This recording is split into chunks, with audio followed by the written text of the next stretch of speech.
Hello, in this video I'm going to show you how to set up a minimap object. So we're going to set up the main minimap, and then I'm going to show you how to set up a couple of objects that are tracked by the minimap. So I have the project open here. So this is just a third-person project with the minimap asset in the content. So I am using Unreal Engine 4 at the moment. I build my assets in Unreal Engine 4 so that it's backwards compatible with older versions, but it is compatible with the latest version of Unreal Engine 5. I do test it in every version that comes out. So that is why I'm using Unreal Engine 4 just for my development purposes. So this is the default map that it opens up with. So what I'm going to do is I'm going to make a new map so that we can create a mini map from scratch. So in the, you can, as you follow along, you don't have to make a new map. You can use your own map if you want, but I'm just going to use the maps folder in the demo folder. So I'm going to make a new level. I'm just going to make it default. That's fine. And then in the game mode, I'm just going to set the third person game mode, which is what is set for the other levels. And then if I run that, I should have just the third person character running around. And then I'm just going to scale this mesh up, maybe by 4 that way, and then maybe by 2 that way, just so that it looks a little bit different. So run that again, it looks something like that. So what I'm going to do is I'm going to make a mini map for this area. Obviously this is a very simple area. So I'm just going to add a couple of other assets as well, just so that in our mini map we have some detail. So this might be, this could be like a 3x3 box here. And then maybe we'll have another one here. And then on this side we might have like a, maybe something like that, and then we can have something like that on that side. So when we look at it from a top-down view, you can see that this is our map. So what we want to do is we want to add a minimap blueprint object. So if you go to the blueprints folder, so not in the demo folder, in the blueprints folder, under just in the main folder, there's a BP minimap. So this is the main blueprint that controls the actual minimap. So you drag that in, and this you want to place in the middle of your area, as close as you can to the middle. So since this was a test level and this floor is at world 000, so we can just put the minimap at world 00 as well. So, but if your world isn't centered at the 0, try to put your minimap so that it is at the center of the world, and I'll show you why. So we have the minimap object here, and then if you look at the properties, the area size and the height, you want that to cover the entire level. So if we go to top-down view, which is the easiest way to sort of see, if I go to the size and I make it say 4,000, then it kind of covers the entire floor. Now the minimap has to be square, because the minimap on the top right of the screen, as you've seen in some of the demo videos, it's either circle or square, but it's a uniform shape. So you can't have like an oblong, you can't have a rectangle triangle. A rectangle minimap. It has to be like a uniform shape. So your level itself doesn't have to be square. So you can see that my level is a rectangle, but the minimap itself has to be a uniform dimensions. 4,000. We can make it a little bit bigger, just so that when we export this to a video to an image editing program, it's easy to see the boundaries. So let's make it 4,200. So that should give us plenty here of room around the sides to draw our minimap. So this is basically the first step. So you want to look at your level geometry, and then you want to drag in a minimap blueprint object, and then you want to go into top view and make sure that your minimap, that volume covers the entire area of the map that you want the minimap to represent. So in here, what you want to do is in top-down view, you want to create a screenshot of the minimap area. So I'm using my own screenshot tool. You can use sort of whatever screenshot tool you have. So if I go to print screen, I can create this area here, and I'm going to export this as an image. So I'm just going to save this as Minimap test and save that to my desktop. And then next, I'm going to go into an image editor and just trace out the area of the level. And I can show you how to do that next. Okay, so I've imported the image that I took a screenshot of into Inkscape. So you can use whatever 2D imaging processing tool that you want. I use Inkscape. It's a vector-based program. It's free. It's open source. So I use it for my own developments. But you can use Photoshop. You can use GIMP. You can use Illustrator.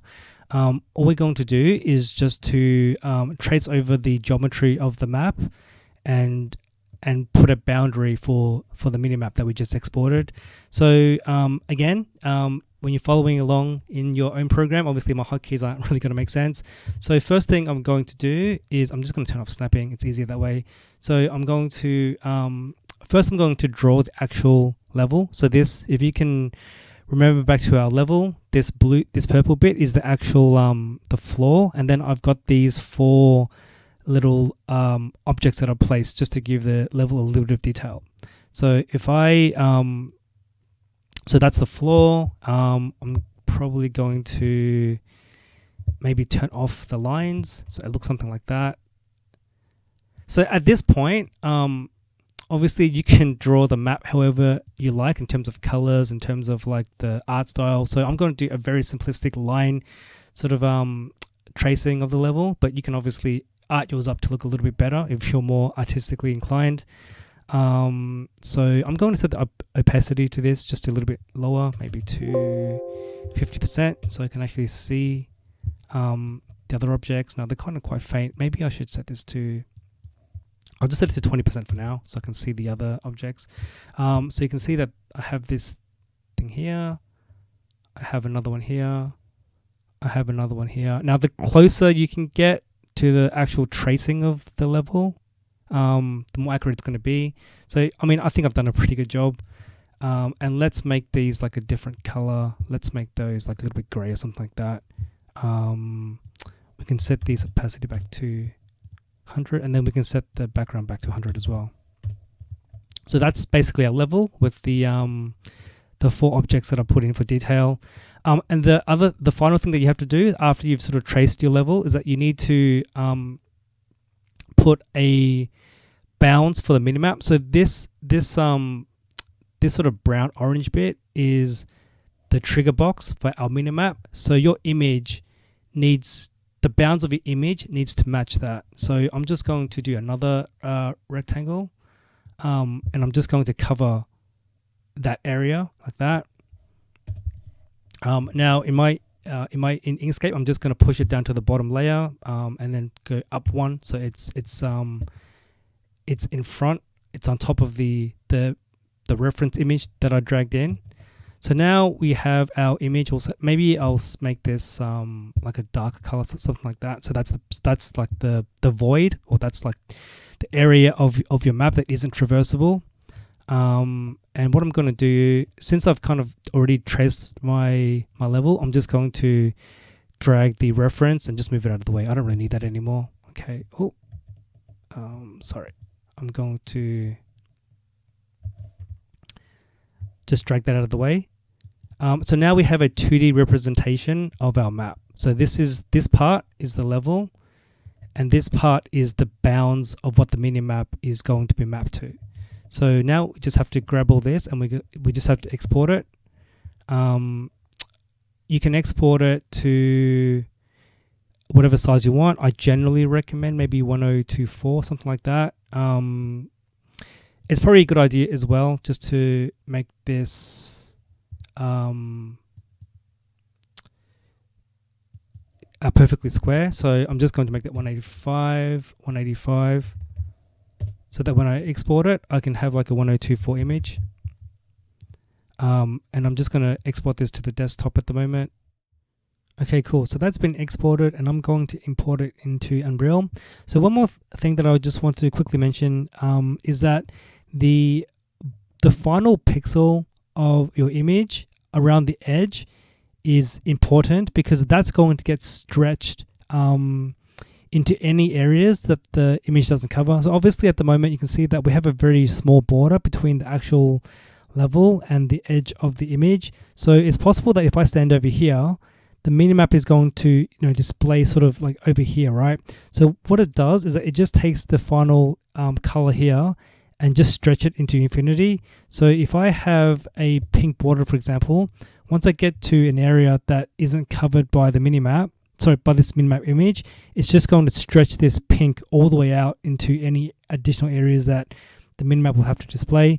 So I always recommend to essentially have no border and have the like the final pixel around the edges to be the same color as the void area, so that you can basically just stretch this color into infinity. Okay, so now we're back in the editor. I've just imported the image that we just made in Inkscape. So you can see that the boundaries of the image should match the boundaries of the trigger box of the minimap. And then you can see that I've traced over the floor and the four objects that are placed in for a little bit of detail. So that's all matching there as well. So all you have to do next is go to the minimap object in your editor, go to the properties and find the minimap image property, and then just link the image that we just made. That's all you have to do. If we run that, you can see that now the minimap is displayed on the top right. You can see that the actual minimap image matches the geometry we have in the level, and as I move around you can see that it's tracking my player. Now it's not actually showing my player yet. I'll show you how to do that in the next step, but the actual step of setting up the minimap is basically what I've just showed you. So obviously this is a very, very simple level. The more complicated your level, the more time you're going to have to spend in your 2D program to make it sort of match the level geometry. If you look at the city map demo that comes with this asset, you can see that the minimap image is actually quite complicated. There's lots of different areas, and I've put in like some like different colors to show like doorways and things like that. So the art style of it is obviously sort of dependent on yourself, but the method of getting a minimap up and running is just what I've showed you. So it's very, very simple. So what this asset isn't, just to sort of, I guess, just to be clear, is that this isn't a camera within a camera. So the minimap on the top right isn't a camera that's looking down and drawing the level in real time, but this is like a 2D representation of the actual level. Now, so the next thing I'm going to show you is to show you how to add objects onto the actual minimap itself. So every object that you want to track on the minimap just needs one thing added to its blueprint. So the first thing we're going to track is the player. So I'm going to go to the player blueprint. Now, if you have this project, by default, the icon is already on the player, but I've just removed it so I can show you how to add it. So if you go to the demo folder, the third person blueprints, the third person character. So this is the blueprint. So you want to add a component, and you want to add, component minimap icon. So you add one of those, and if you click on this, you'll see that it has a bunch of properties. To get this up and running, we're just going to do something really simple. So we're just going to add a minimap icon. I can go over all the properties later, but we're going to go. So if you go to the icons folder, I'll just. So these are all the icons that come with the minimap system. So this particular one is the one we're going to use for the player, but you can use whatever icon you want. You can create your own. So obviously, the minimap system can take any image that you want, but these are just the ones that come with the asset. So we're going to use this T arrow player. So we can close that one. So on the third person character, we've added a component minimap icon, and in its properties, we just have to add the an image to the minimap icon, and that should be all you have to do. So if we run this again, you can see that we have the arrow on the minimap on the top right that represents the player. One thing that we'll do is So you can see, I'll just run this again. You can see that the arrow doesn't rotate with the player. In a lot of cases, you don't want like the icons to rotate, but in this case, because we're representing the player, we probably do want it to rotate. So if you go back to the minimap icon, there's just one property which says rotates with actor. If we set that to true, compile that and run it again, now you'll see that the icon will actually represent the player's facing direction. And what that does is that it will update the icon to represent the object's facing direction if you want that. In most cases, you probably don't want it, except for things like NPCs. But for the player, you definitely want it. So you can see I have the icon now. If I go to the corner of the map, you can see that that's represented properly in the minimap. If I go to the other side, to the other corner, that's kind of represented properly as well. If I walk up to this box, you can see that on the minimap, I am circling around the box. So everything's all synced up. And that is all you have to do. So if I have enemies in the map, I just have to go to the enemy blueprint at this component, add an image. That's it. If I want to track treasure chests, or if I want to track like anything in game, you just have to add this component and just add an image to it. Now there's lots of different properties that I'll go through probably in another video. I just want to keep this video as short as I can, just as a setup guide. There are a couple of things that I just want to quickly go over in the minimap itself. So the minimap scale is set to 1, so you can change the size of it. So if I set that to 2, you'll see that it's much larger on screen. So that's what that property does. Set that back to 1. The area size, we've already seen that. That just you want that to encapsulate the level. The area height is going to determine what's included for consideration for the minimap. So let's say you have a level that's like 3 stories high, then you might want to make this like 500, right? Really short. And then when you like maybe like go up an elevator or climb some stairs, you might have another minimap, right? So we can transition to different minimaps. Again, I'll do that in another video. I won't show it in this one, but this system does allow you to transition from one minimap to another, or B, just to, again, I won't show you how to do it, but just to explain that this asset does have this functionality. You can have a minimap within a minimap. So let's say I have a larger minimap that encapsulates like a whole sort of town. I could have like a building.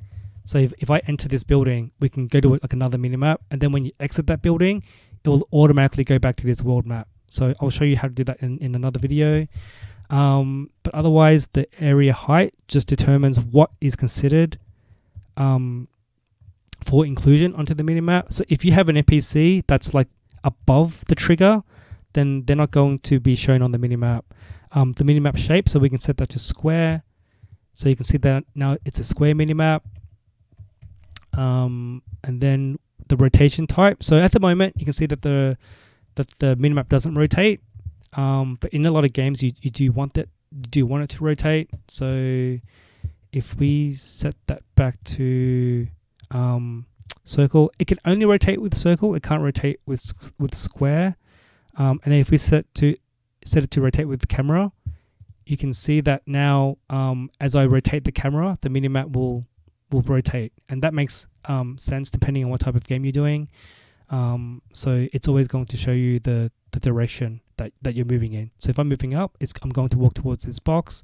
If I turn the camera around, you'll see that now I'm sort of walking towards this box, right? You can set it up for different minimaps. So for example, before when I said that you could have like a minimap within a minimap, you could have this outer one rotate, and then you can maybe have the shop not rotate.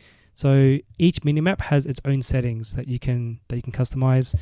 The zoom out type. So the zoom out distance, is just how small you want or how big you want the minimap,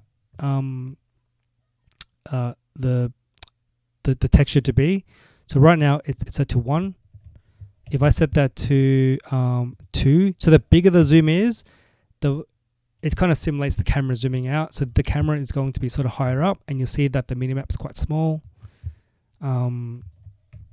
you can set it to less than 1. So if we set that to 0.5, you'll see that the camera is like very zoomed in.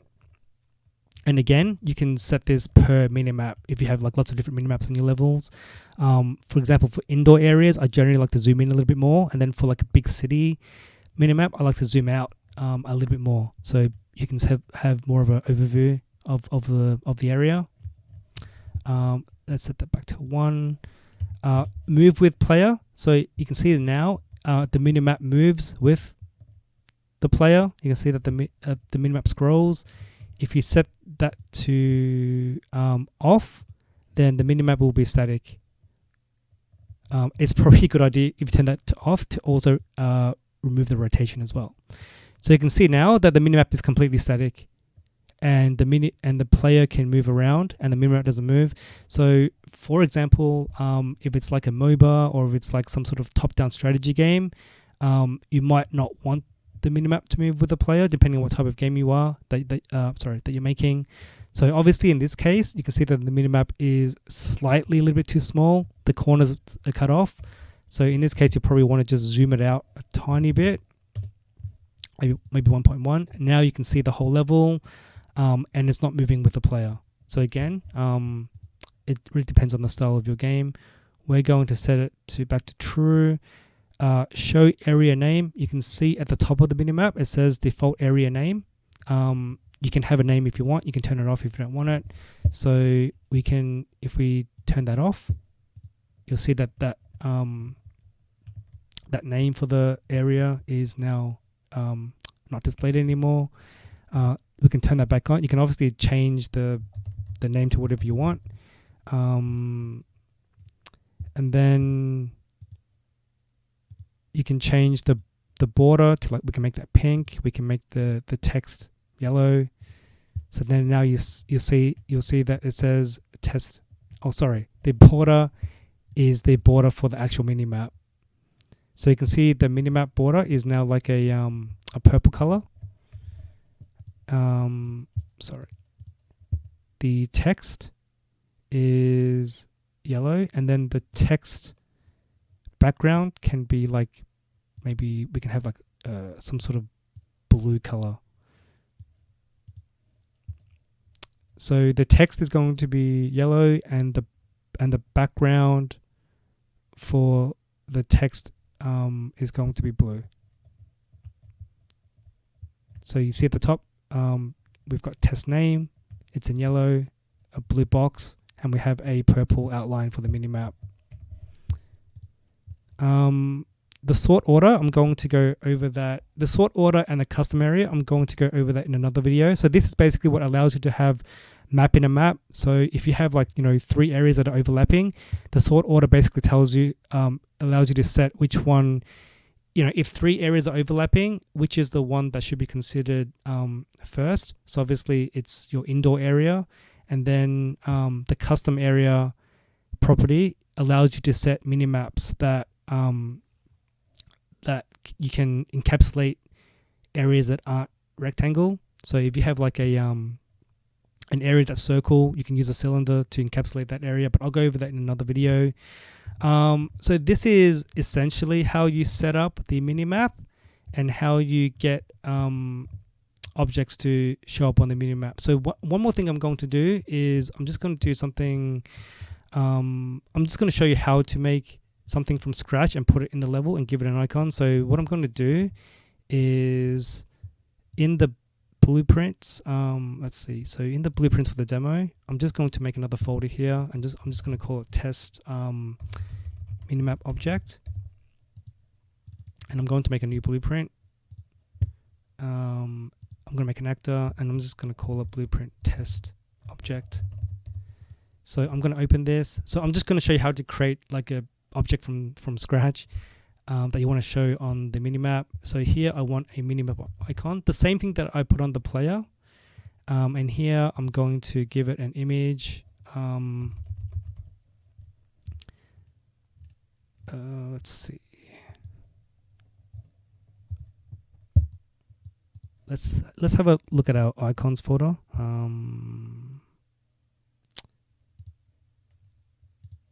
Let's choose one of these. maybe true. Maybe let's choose treasure chest maybe.